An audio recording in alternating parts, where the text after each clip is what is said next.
오늘 아침 알람 소리에 눈을 떴을 때 당신은 어떤 기분이었나요? 일어나야 한다는 이성적인 생각과 몸이 천근만근처럼 느껴지는 본능적인 거부감. 우리는 이것을 그저 의지가 부족한 게으름이라 부르며 스스로를 비난합니다. 나는 왜 이럴까? 왜 이렇게 의지가 박약할까? 라며 스스로를 탓하며 하루를 시작하죠. 출근길 지하철에 몸을 싣고 스마트폰에 숏폼 영상을 넘기다 보면 어느새 회사 앞에 도착해 있습니다. 도대체 왜 나는 이렇게 무기력할까? 도대체 왜 나는 이토록 해야 할 일을 앞두고 몸이 굳어버리는 걸까? 분명 씻고 옷을 갈아입고 내일 업무를 정리해야 한다는 걸 머리로는 너무나 잘 알고 있는데도 몸은 마치 누가 바닥에 풀로 붙여놓은 것처럼 움직이지 않았던 그 기분. 우리는 이것을 단순히 게으름이라 생각합니다. 하지만 제 오늘 이 영상에서 단호하게 말씀드립니다. 그것은 당신의 성격적 결함이 아닙니다. 당신의 뇌가 생존 전략으로서 선택한 강제 종료 시스템일 뿐입니다. 오늘 우리는 이 지긋지긋한 무기력의 굴레를 뇌과학의 관점에서 해체할 것입니다. 왜 뇌가 멈추는지, 그리고 어떻게 하면 그 시스템을 다시 가동할 수 있는지, 지식 충전소에 모든 에너지를 담아 당신의 뇌를 완전히 재설계하겠습니다. 자, 이제 본론으로 들어갑시다. 우리 뇌는 무게로 치면 체중의 2%에 불과합니다. 하지만 우리가 하루 동안 사용하는 전체 에너지의 20%를 가져갑니다. 뇌는 우리 몸에서 가장 비싼 에너지를 쓰는 기관입니다. 여러분이 매일 겪는 무기력의 첫 번째 원인은 바로 이 뇌의 결정 피로에 있습니다. 우리 뇌의 가장 앞부분, 전두엽은 고도의 이성적 판단과 계획을 담당합니다. 이것은 컴퓨터로 치면 CPU와 같은 역할을 하죠. 그런데 이 CPU가 너무 과열되면 컴퓨터가 멈추는 것처럼 우리 뇌의 전두엽도 매일 수천 번의 선택을 하다가 과부하가 걸립니다. 아침에 일어나서 오늘 옷은 뭘 입지? 아침은 먹을까? 말까? 점심엔 무엇을 먹지? 상사에게 뭐라고 대답하지? 이런 사소한 선택들조차 전두엽의 배터리를 갉아먹습니다. 연구에 따르면 사람은 하루에 약 3만 번의 결정을 내립니다. 배터리가 닳아버리면 뇌는 생존을 위해 저전력 모드로 들어가야만 합니다. 그 저전력 모드가 바로 우리가 느끼는 무기력입니다. 뇌가 더 이상 판단할 수 없으니 당신의 몸을 멈춰 세우는 것이죠. 우리가 흔히 의지력이라고 부르는 것은 실체가 없습니다. 의지력은 전두엽의 배터리 잔량입니다.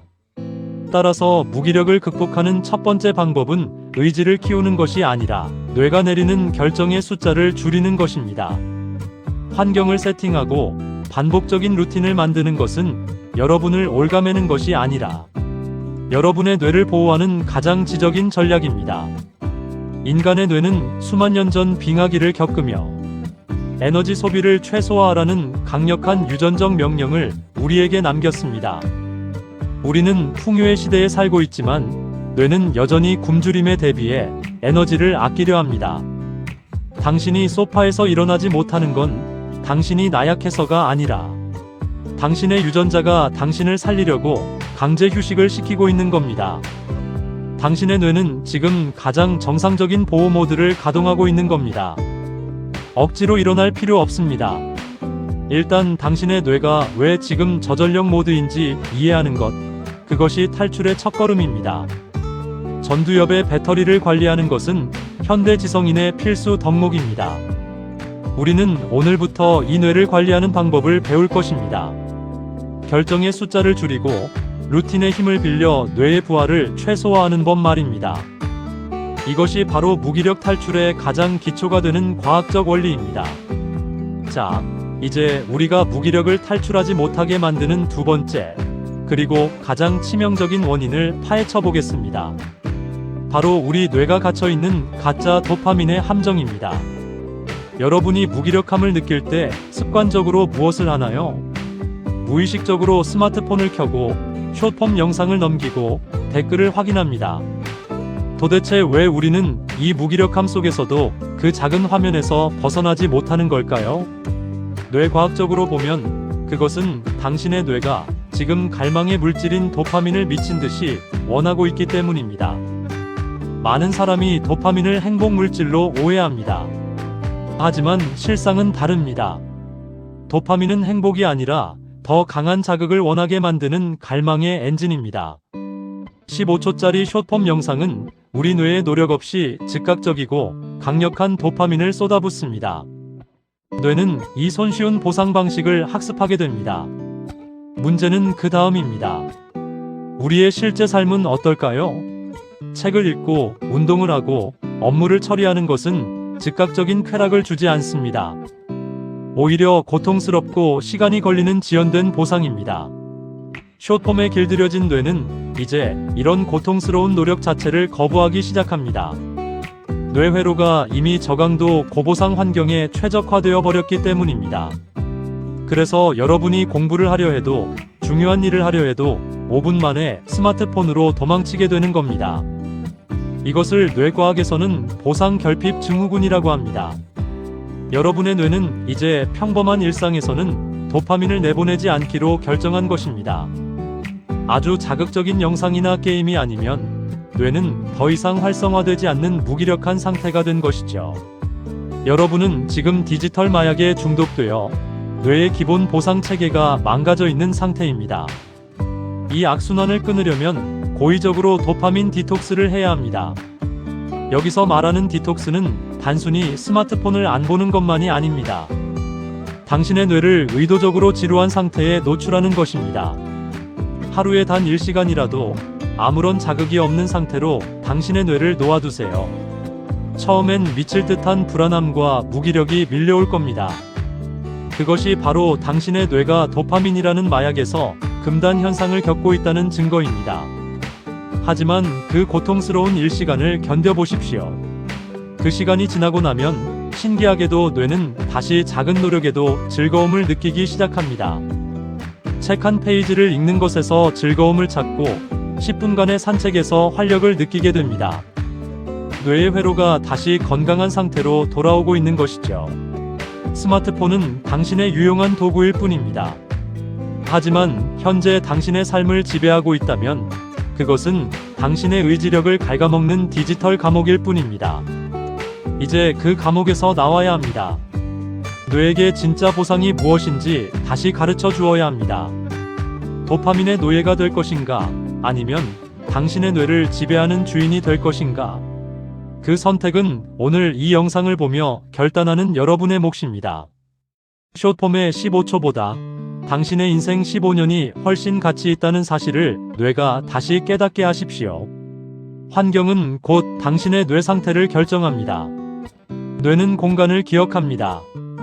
매일 침대에서 눕고 침대에서 스마트폰을 하고 침대에서 고민을 한다면 당신의 뇌는 침대라는 공간을 휴식과 무기력의 공간으로 인지합니다. 이 공간에 들어가기만 해도 뇌는 즉시 게을러질 준비를 하죠. 이를 심리학에서는 맥락인지라고 합니다. 우리는 공간과 행동을 세트로 묶어서 기억하도록 진화했습니다. 그렇다면 어떻게 해야 할까요? 이를 해결하기 위해 가장 강력한 뇌과학적 테크닉이 바로 맥락 이동 컨텍스트 스위칭입니다. 단순히 의지로 무기력을 이기려 하지 마십시오. 대신 환경을 바꾸어 뇌의 회로를 물리적으로 끊어내야 합니다.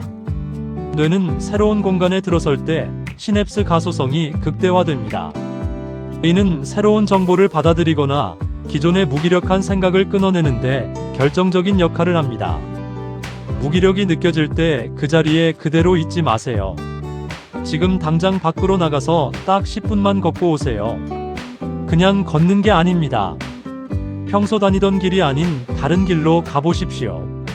낯선 풍경, 낯선 소리, 낯선 냄새를 맡는 순간 뇌는 지금 새로운 정보가 들어오는구나 라고 판단하고 즉시 집중력을 회복할 준비를 합니다. 뇌과학에서 이를 공간인지 신경과학이라 합니다. 우리가 흔히 멍 때리기라고 부르는 휴식도 환경이 중요합니다. 스마트폰을 보며 침대에 누워있는 것은 휴식이 아닙니다. 그것은 뇌에게 또 다른 업무를 주는 것과 같습니다.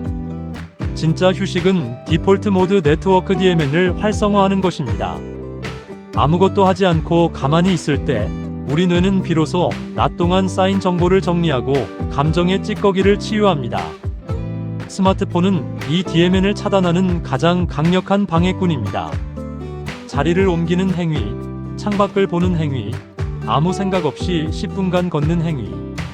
이것은 단순한 이동이 아닙니다. 뇌의 궤도를 수정하는 물리적인 방법입니다. 지금 당신의 방이 무기력함의 소굴이라면 그 소굴에서 즉시 탈출하십시오. 뇌는 환경에 지배받는 존재입니다. 스스로를 탓할 시간에 환경을 먼저 바꾸십시오. 뇌에게 새로운 공간이라는 새로운 명령어를 입력하십시오. 당신의 무기력은 당신의 잘못이 아니라 그 무기력한 공간이 당신을 가두고 있는 것일 수도 있습니다. 환경을 통제할 수 있는 사람만이 자신의 뇌를 지배할 수 있습니다. 지금 당장 밖으로 나가서 신선한 공기를 마시며 뇌를 깨우십시오. 뇌는 분명히 다르게 반응할 것입니다. 많은 사람이 잠을 시간 낭비라고 생각하며 줄이려 합니다. 하지만 뇌과학적으로 수면을 줄이는 것은 당신의 뇌를 쓰레기장으로 만드는 것과 같습니다. 뇌과학자들은 뇌의 글림프 시스템 GLYMPHATIC 시스템이라는 놀라운 청소 체계를 발견했습니다. 우리가 깊은 잠에 빠지는 동안 뇌척 수액이 뇌세포 사이사이를 강력하게 순환하며 낮 동안 뇌 활동의 부산물로 쌓인 신경 독소를 씻어냅니다. 낮 동안 여러분이 배운 모든 정보, 겪었던 수많은 감정, 처리했던 업무들은 뇌의 해마에 임시로 저장됩니다. 밤이 되면 뇌는 아주 바빠집니다. 이 청소 시스템이 가동되면서 쓸데없는 기억은 삭제하고 중요한 정보는 대뇌피질로 옮겨 영구 보관합니다. 이 과정을 거치지 않으면 어떻게 될까요? 뇌 속에는 신경 독소가 가득 쌓이게 되고 우리는 이를 뇌 안개비아레이아이엔 파그라고 부릅니다. 기억력이 떨어지고 작은 일에도 화가 나며 도저히 무엇을 해야 할지 모르겠는 그 무기력한 상태. 그것은 당신의 의지가 약해서가 아니라 당신의 뇌가 오늘 하루의 찌꺼기를 전혀 청소하지 못했기 때문입니다. 수면 부족은 전두엽의 기능을 마비시킵니다. 전두엽이 마비되면 우리는 감정을 조절할 수 없고 눈앞의 본능적인 쾌락에만 매달리게 됩니다. 잠을 줄여가며 무언가를 하려는 것은 청소부를 해고하고 쓰레기장 위에서 요리를 하는 것과 다름없습니다. 매일 밤 7시간 이상의 충분한 수면을 확보하는 것은 당신의 뇌를 지키는 가장 강력한 투자가 됩니다. 여기서 더 중요한 실전 꿀팁 하나를 드립니다. 잠들기 전 10분, 오늘 있었던 일을 떠올리며 감사한 일 3가지만 생각하십시오. 그냥 생각하는 것이 아닙니다. 그때의 감정을 아주 생생하게 다시 느껴보는 것입니다. 이 짧은 의도적 회상이 수면 중 뇌의 정보를 어떻게 재배열하는지 경험해 보십시오. 이것은 뇌의 감정 회로를 안정화하는 강력한 장치입니다. 잠든 사이 당신의 뇌는 그 감사한 기억을 더욱 단단하게 고정합니다. 그리고 당신의 잠재의식은 내일을 위한 긍정적인 프로그래밍을 시작합니다. 뇌는 여러분이 주는 수면 리듬에 맞춰 물리적으로 구조를 바꿉니다. 오늘보다 나은 내일의 뇌를 갖고 싶다면 오늘 밤은 반드시 충분히 자야 합니다. 수면은 단순히 누워있는 시간이 아니라 당신의 뇌를 매일 아침 새롭게 태어나게 하는 뇌 재설계 시스템입니다. 이 시스템을 존중하십시오. 그 시스템을 존중하는 것이 바로 당신의 삶을 존중하는 것입니다. 무기력은 의지의 문제가 아니라 습관의 문제입니다. 에디슨, 아인슈타인, 레오나르도 다빈치 같은 천재들의 뇌가 특별해서 성공한 것이 아닙니다. 그들은 자신의 뇌가 가진 특성을 정확히 이해하고 그 뇌를 관리하는 규칙을 가졌을 뿐입니다. 그들은 에너지를 낭비하지 않고 핵심에 집중했으며 적절한 휴식과 몰입의 리듬을 지켜 자신의 뇌를 최상의 상태로 유지했습니다. 여러분도 오늘 배운 것들을 루틴으로 만드십시오. 아주 사소해도 좋습니다. 5분만 먼저 시작하는 습관, 하루 1시간의 디지털 디톡스, 매일 밤 7시간의 질 높은 수면. 이 작은 행동 하나하나가 여러분의 뇌 속에 새로운 시냅스를 생성합니다. 이것이 바로 뇌 가소성의 NeuroPLASTICITY의 기적입니다. 우리 뇌는 죽을 때까지 새로운 회로를 만들고 스스로를 재설계할 수 있는 능력을 갖추고 있습니다. 지금 당장 무기력하다고 해서 당신이 그런 존재인 것은 아닙니다. 뇌과학적으로 당신은 매 순간 변화하고 있습니다. 오늘 이 영상을 끝까지 보신 당신의 뇌는 영상을 보기 전에 뇌와 이미 물리적으로 다릅니다. 이 변화를 멈추지 마십시오. 오늘 시작하는 그 작은 행동이 당신의 인생을 재설계하는 가장 위대한 시작이 될 것입니다. 여러분, 무기력은 끝이 아니라 새로운 시작을 위한 뇌의 신호입니다. 오늘 우리가 다룬 이 지식들을 그저 머리로만 이해하지 마십시오. 여러분의 삶에 적용하고 여러분의 뇌를 직접 훈련하십시오. 여러분은 여러분의 뇌라는 우주를 다스리는 주인입니다. 그 우주를 어떻게 확장할지는 오직 여러분의 행동에 달려 있습니다. 오늘 뇌충전소에서 얻은 이 지식이 여러분의 삶에 새로운 불꽃이 되었다면 구독과 좋아요로 그 불꽃을 이어가 주십시오. 다음 시간에도 당신의 뇌를 완전히 재설계할 더 압도적인 지식과 실전 꿀팁으로 돌아오겠습니다. 여러분의 뇌가 오늘보다 내일 더 찬란하게 빛나기를 바랍니다. 지금까지 여러분의 뇌를 충전해드린 뇌충전소였습니다. 감사합니다.